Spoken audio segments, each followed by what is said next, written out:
गरीब और मध्यम वर्ग के हक और पसीने की कमाई पर जो अपनी दुकानें चला रहे थे, वो अब चौकीदार से परेशान है। और इसलिए चौकीदार को गाली देने की कंपटीशन चल रही है। आप आश्वस्त रहिए, आपका ये चौकीदार पूरी तरह से चौकन्ना है। सुरक्षा चाहे गरीब की हो या सुरक्षा देश की, देश पर बुरी नजर करने वालों के सामने आपका ये चौकीदार और हमारे एनडीए गठबंधन दीवार बन करके खड़ा है। देश की रक्षा सुरक्षा गरीब, वंचित, शोषित, मध्यम वर्ग के हित में जितने भी मुश्किल, जितने भी बड़े फैसले लेने हैं, वो डंके की चोट पर लिए जा रहे हैं और आगे भी लिए जाएंगे। बीते 5 वर्षों में एनडीए की सरकार ने जितने ज्यादा गरीबों के जीवन में बदलाव लाने का काम किया है, ये अभूतपूर्व है। साथियों, केंद्र की एनडीए सरकार ने करीब 50 करोड़ गरीबों को 5 लाख रुपए तक का मुफ्त का इलाज की सुविधा से जोड़ा। लगभग 35 करोड़ लोगों के बैंक खाते खुलवाए। लगभग 21 करोड़ को 2 लाख रुपए तक के दुर्घटना दिया। लगभग 7 करोड़ गरीब बहनों को मुफ्त रसोई गैस कनेक्शन दिया है। 3 करोड़ से अधिक मध्यम वर्ग के साथियों को इनकम टैक्स के दायरे से बाहर निकाल दिया, मुक्ति दे दी।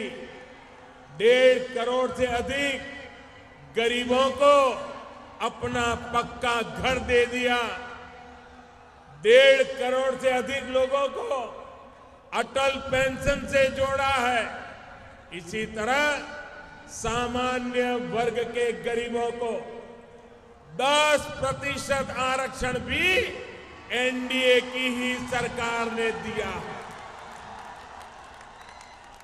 और ये काम भी बाकी वर्गों के हक को छेड़े बिना किया गया है। साथियों, ये जितनी भी उपलब्धियां अब तक मैंने गिनाई है, ये तभी संभव हो पाया है क्योंकि 2014 में आपने एक मजबूत एनडीए को जनादेश दिया। साथियों, 2014 से लेकर अब तक का समय देश की बुनियादी आवश्यकताओं को पूरा करने का था।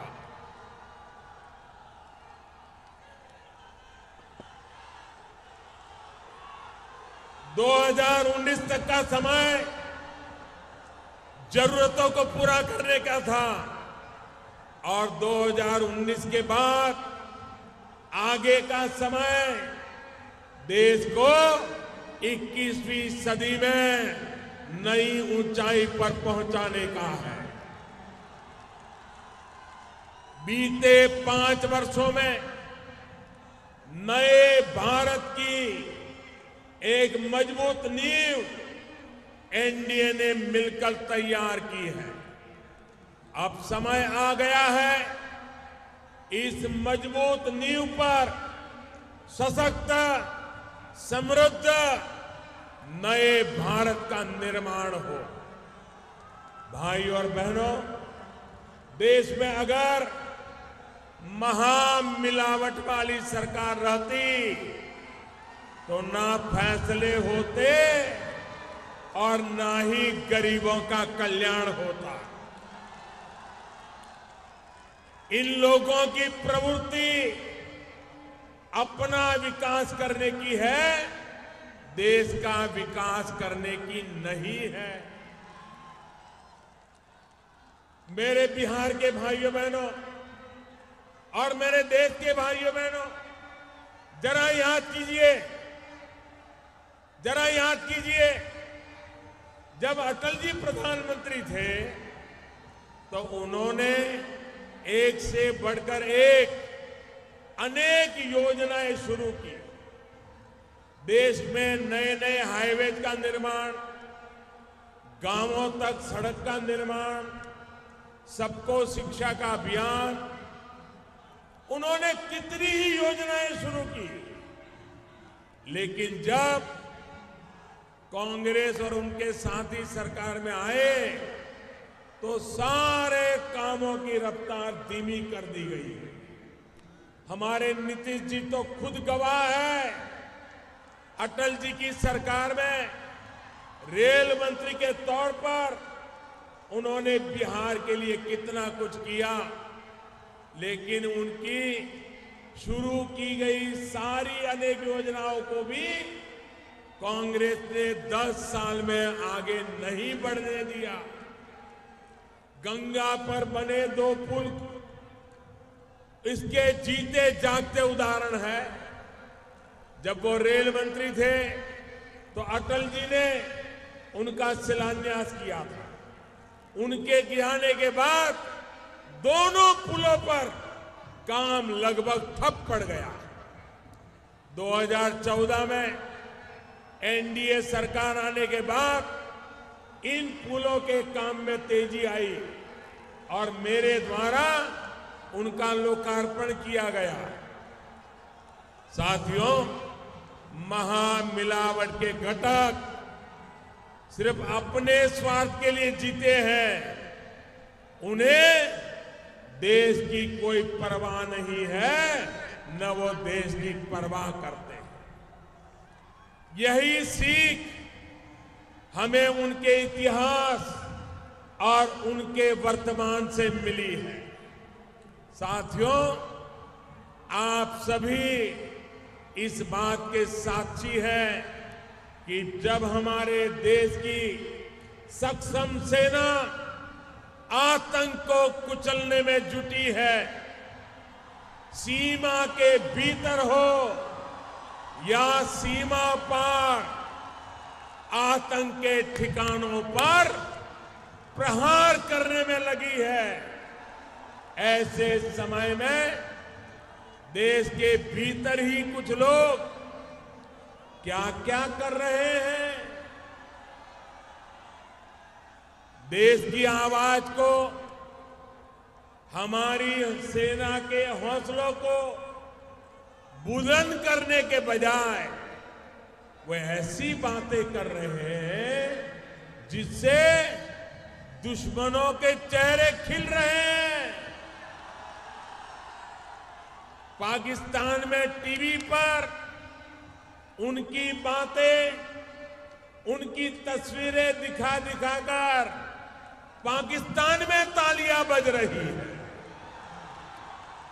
साथियों, जब आतंक की फैक्ट्री चलाने वालों के खिलाफ एक सुर से, एक स्वर से बात करने की जरूरत थी, तब दिल्ली में 21 पार्टियां मिलकर के केंद्र की एनडीए सरकार के खिलाफ निंदा प्रस्ताव पारित करने के लिए इकट्ठी हुई थी।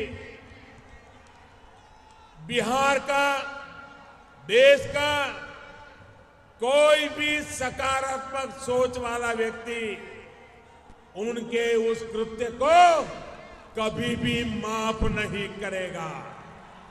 करेगा क्या? माफ करेगा क्या? क्या ऐसे समय पाकिस्तान खुश हो ऐसी भाषा बोलनी चाहिए क्या? क्या पाकिस्तान में तालियां बजे ऐसा पाप यहां करना चाहिए क्या? क्या ये शोभा देता है क्या?